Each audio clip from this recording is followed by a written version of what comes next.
Hello everyone, it's time for Good Week Israel, where we will give you ILTV's latest positive highlights. So get ready to smile because coming up, ancient discoveries in Jerusalem proving that killing time is as old as time itself. Stay tuned for the story. Then in a rare sighting, the southern city of Eilat had a special visitor. And finally, we'll learn how to make your own delicious pasta from scratch. Now, until flights, cruises, and other more social parts of the economy reopen, we're mostly just stuck in waiting. But there are tons of time-tested activities to do when you're in the in-between, and some even dating back thousands of years, as archaeologists in Israel just discovered. Alyssa Hugel with the story. It's a story as old as human history itself. People finding themselves stuck, waiting around and coming up with fun games to play to pass the time. But from backgammon to Leo Bow to the royal game of dice have made a pretty consistent appearance in the games we play. And the Israel Antiquity Authority now finding the largest collection of ancient dice ever found in one place in all of Israel.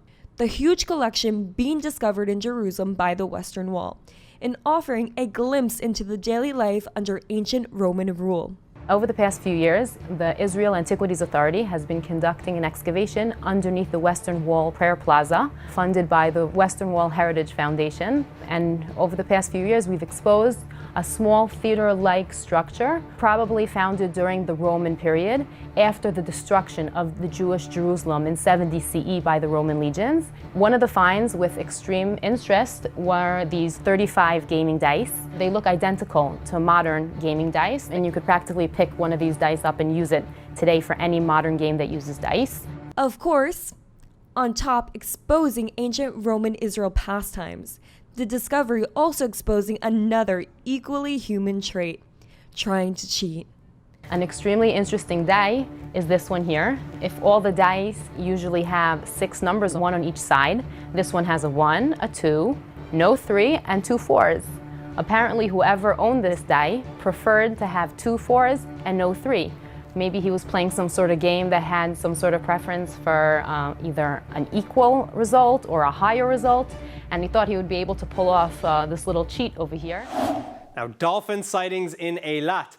A single Indo-Pacific bottlenose dolphin was seen swimming near Dekel Beach, and nature lovers are hoping, if it is a male, that he will attract another wild bottlenose dolphin nicknamed Rona, which has been swimming in the area since 2019. Also, a sperm whale was seen just half of a kilometer off of the shore of Nahariya, off Israel's northern shores. The whale was seen poking his blowhole out of the water to take a breath. Finally, major news for the Israeli pop sensation Noah Kerell, the teenage Kerell getting set to both produce and star in a coming Hollywood film. Kerell is reportedly writing the film with her team and pitched it to American producers, eventually getting it picked up by the Picture Start production company. And the film apparently telling the story of a young woman in a globe-spanning escapist event. But the news marks yet another major international achievement for the 19-year-old star, following Kerell's multi-million-dollar music deal with Atlantic Records. Additionally, Atlantic Records is set to produce the soundtrack for the coming film. This as Kerell simultaneously works to finish her debut international album and single with Atlantic Records label. Now, all the meat lovers pay attention because ILTV went to check out a restaurant called M25 in the heart of Tel Aviv's market. Watch this. Now, by the look of this next restaurant, you may think it's nothing but a casual eatery, but some say it's one of the top meat spots in the city.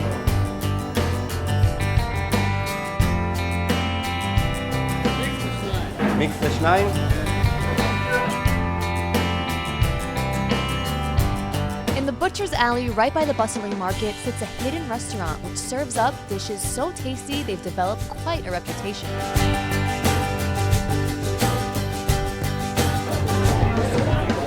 Wow. My mouth is watering. They're really adventurous. Specializing in nothing but the freshest meat, each dish that goes out to the customers are cooked to perfection. My favorite, I have a couple of things, but I have one is a skewer of a lamb thigh. It's insane. And also the green salad here, it's really simple, but the sauce is amazing.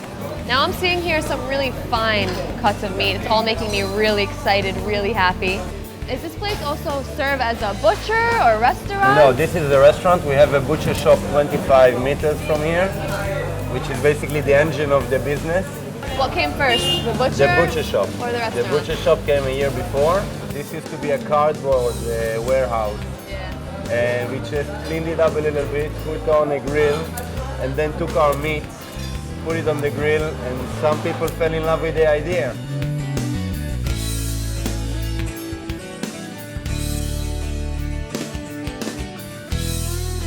So we have a sirloin. Okay. You can see how marbled that is. We have sweetbreads. We have kidneys. We have anglais. We have lamb. And then we have flank and skirt. If they're really adventurous, they can go for the T-bone. Look at the size of this chunk of meat. Yummy, yummy. Part sirloin, part filet. That's all locally Israeli grown.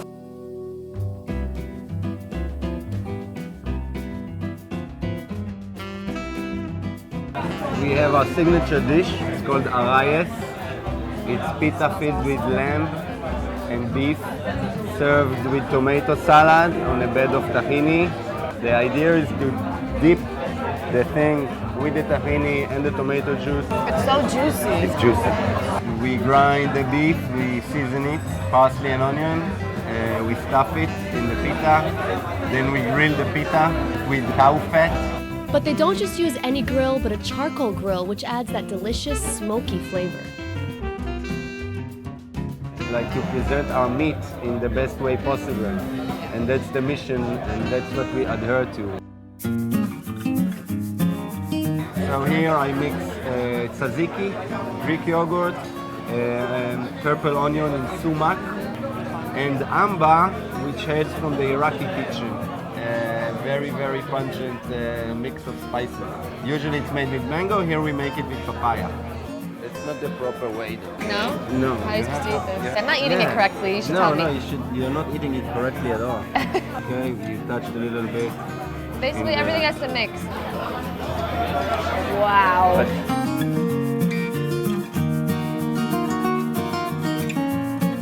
There's so many happy faces around me. Everyone's enjoying their food here on. One thing I found out about meat, Yeah. it makes people happy. Well, this place is great. People seemed happy over here. And we came by and the experience was mirrored. That was terrific. So be sure to come hungry because the food here will have you savoring every last bite.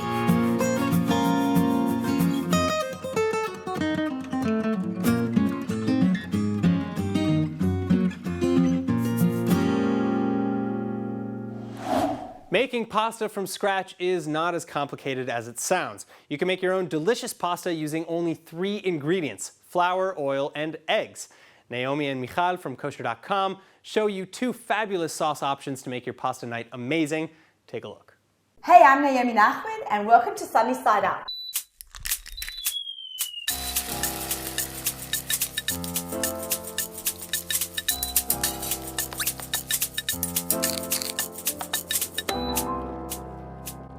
I've got my friend Michal Frischman joining here. Thank you for today. having me, Naomi. I'm really excited to be able to cook with friends. I like getting into the kitchen and cooking with people, and it's so much fun. And It's true. I usually cook under pressure, like a half hour before dinner with kids in the background. So yeah, this is a nice... This is a nice change. Now, even though everybody loves pasta, there is nothing like homemade pasta, and it's so easy. It's definitely a special treat to make for your family. It is, for sure. But get the kids involved. I use a scale for this. So we want exactly 100 grams of flour, 1 egg, and a tablespoon of oil. It's really cool, the way the Italian mamas used to do it. We take 100 grams of flour, and what we do is we take 2 very clean fingers and we make a little well. Okay, you see this a lot in baking. A little well of flour, and a hole in the middle. We take our egg and we scramble it. Okay, now what we're gonna do is we're gonna pour our egg into our well. We're going to slowly, slowly, slowly incorporate our flour into our egg. And at this point, I'm going to add in my oil. I think it's time to get your hands involved. And now my hands are now it's time to get down and dirty. Okay, scrape off the fork, and then I'm going to slowly just mix it all together. It's already starting to come together very nicely. See my hand movement? I'm just moving it around gathering it in from the sides. It does make a messy counter. That was so easy. How exciting is this? Can I just say this is so fun, right? I mean, I feel like so far so good. So far so good. I'm gonna get some plastic wrap out here for you. Okay. Thanks, Michal. And feel how soft it is, right? It's soft, so it's a good texture. Stretchy, it doesn't bounce back. You know, I did this for a couple of kids at a birthday party, a cooking demo birthday party, and they could not believe. It was such a fancy birthday party. Yeah, right? But my kids get like cupcakes and party hats and we call it a day. So let's wrap it and rest it. Wrap and rest. Right. So you want to let this rest for a while because all of that flour has to soak up the liquid from the egg and the oil. If you tried rolling it out like this, it would break right away. You wouldn't get a good texture. And part of the reason that flour-based pasta is so good is because of gluten development. Yeah. Even though gluten's the bad word. Gluten's to stretch. Right. So we need to have a stretchy dough, and if you don't let it rest, you're not going to get that stretch. Okay, let's let that rest, and we're going to roll out some pasta. Okay, sounds good. So it's 30 minutes later, and our pasta's ready. It feels a little oily, but that's really fine. It means that the dough is nice, moist, and elastic. It's going to make some good pasta. Okay. So let's flatten out a little, give ourselves a little head start. All right, put it in And there. stick I'll it hold right this, and through. you crank. Okay. This is what I do with my kids. Like, I have them crank. I'm the kid in this scenario. You're the kid. All right, let's roll it out. So we're doing this on the 0 setting, which is the biggest setting, because we want to... The widest. It's the widest setting, right. And slowly, we're going to turn it after each pass. It's called a pass. When you push the pasta through the pasta machine, you actually call that a pass. Okay, see? Already look. Gorgeous. Amazing. Okay, so all right. are we going to do it again on the 0? Yeah. So you push it out, and then you go to number 1. Okay, perfect. Okay, good. Let's keep All right, going. let's do it again. You're going to see this is going to be so long. Ooh, that goes faster. Right? This is actually faster than I thought it would be. How fun is this, right? Oh my I gosh. love doing this with my It kids. smells so fresh right now. So And this can be like ravioli or lasagna sheets at this point. Okay. Oh my gosh, 6. look how thin this is getting. These are the rollers that they pass through. And every time we change the setting, the rollers come together to make it thinner and thinner. Look how much dough it makes from 100 grams of flour. Wow. So what you can actually do now, if you'd like, what I do is I cut it to make it a little bit easier to pass through. When it starts getting hold of the edges, I kind of feel like that's when it's actually thin enough. Also, because I know it's see-through already through my fingers, I know that it's plenty thin. Okay, so let's turn this into fettuccine. So take out the handle, and then you put it into the fettuccine setting. This particular brand has fettuccine and a spaghetti, but we're going to do fettuccine. Nice. I feel like I'm reliving my Play-Doh fantasies from like Oh my gosh, edible Play-Doh. Hey kids, we're having Play-Doh for dinner. How cool is that? In Gorgeous. 5 minutes from start to finish with that half-hour break though. How cool is that? Fantastic, right? Gorgeous. So just So we repurposed a little drying rack over here. And we want those to dry out so it gets that real pasta look. I've actually also done it straight into boiling water also. I always get such a kick out of this. Like, even though I've made pasta a million times, It doesn't get old, is what it you're doesn't saying. get old, you know? It's fabulous. Look at Oh that. my gosh, it looks amazing. And it's not breaking, it's going nicely. Oh my gosh, these are so nice.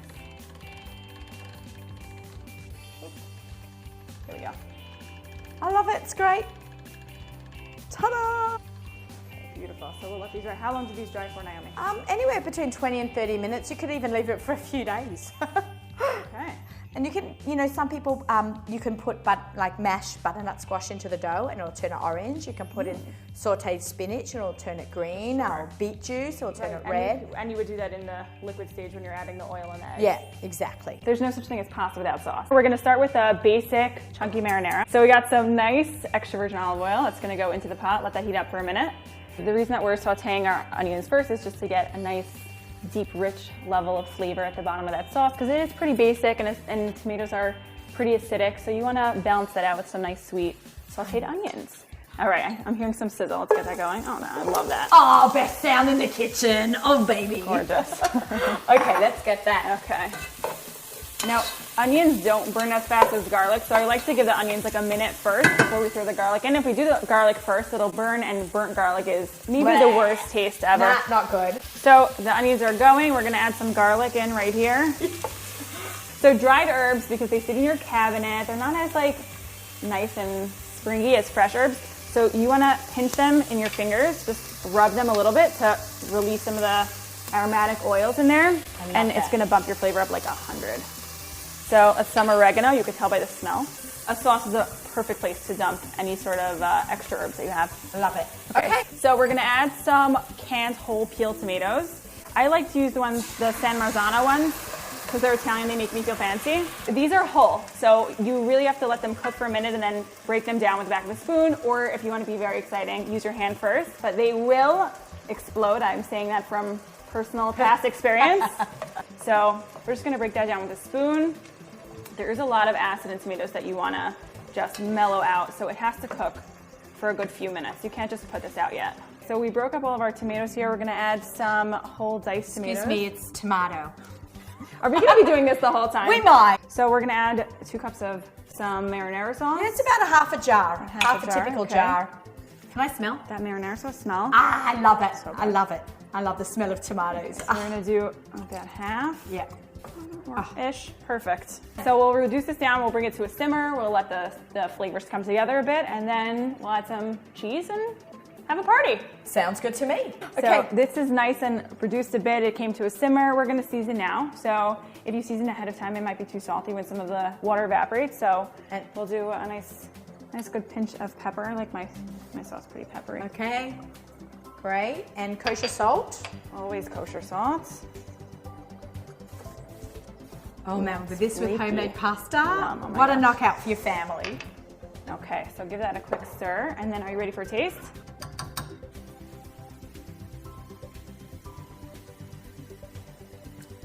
Oh baby, that's good. Okay, I'm just gonna shut this flame off. We have the back flame on. We'll move this back and let that sit for a few minutes. Well, Micha likes pasta with marinara sauce. I like pasta with creamy pesto sauce. So this is a really great twist on a recipe that I developed a couple of years ago because my family loves goat cheese. But if you don't like goat cheese, you can use feta cheese as well. That will also love it. So we're gonna make something called a roux. We're gonna take butter.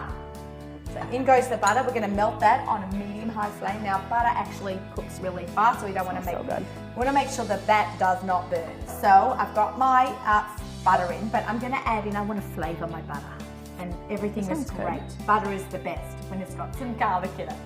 Who doesn't like garlic butter? It's like garlic bread is garlic butter. That's sauces. So good.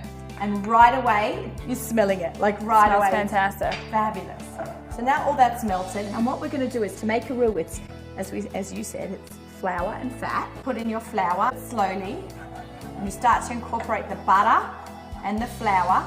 Add in our sour cream and mix that in. Just adds a really rich flavor.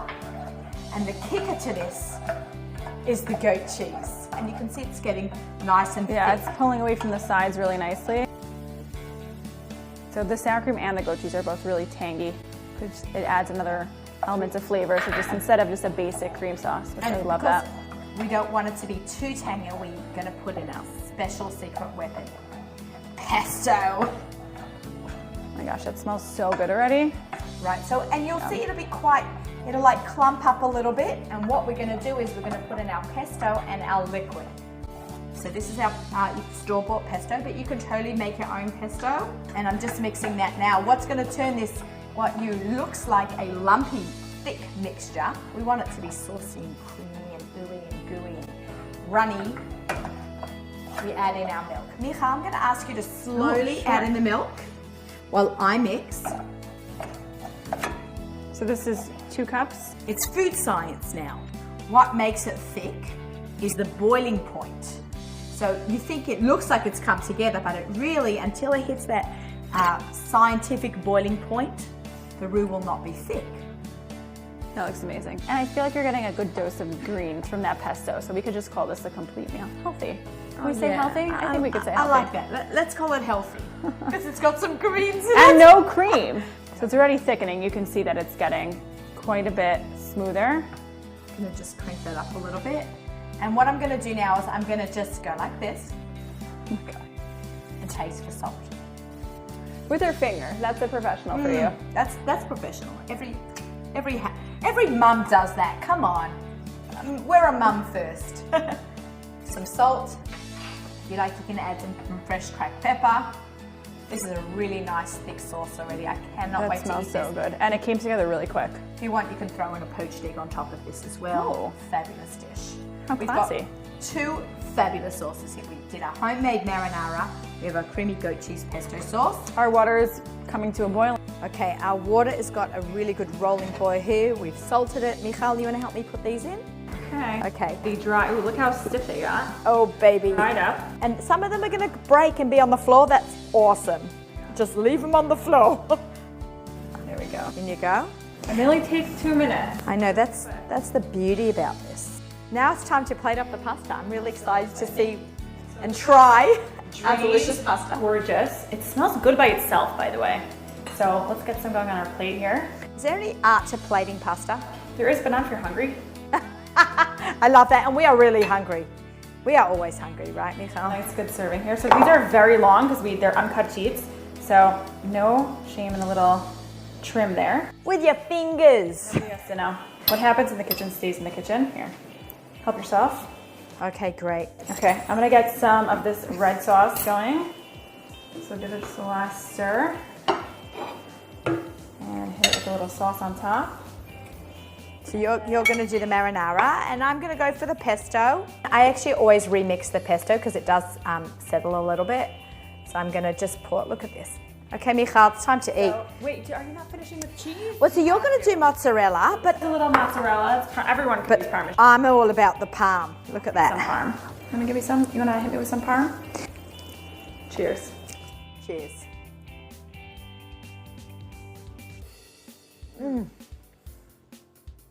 Amazing. I definitely have sauce on my face, but I don't care. It's so good. That's what Chewy, the pasta's so chewy and good. Doesn't even, it's not, you can't compare it to box pasta. It's completely different. much better. Different texture, different taste. Some of yours. Don't Yeah, you can try some of mine and I'll try some of yours. Yeah, we're doing a switch. Ooh, that pesto is great. Right? It's delicious. I'm going to try the marinara. That's amazing also. This worked out well. Delicious. For more recipes like this, go to kosher.com. Is that good? No? No, you get what you're cooking. Who cares? No. Here, just put on there, you'll reach down for Where am I looking? That one. I'm going to hear my table for 2 music.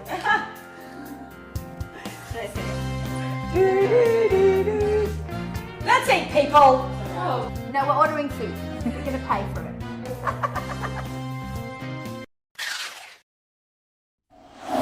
All right, that's all for today's Good Week Israel. I hope that we've helped you start your week with a smile. I'm Aaron Porras.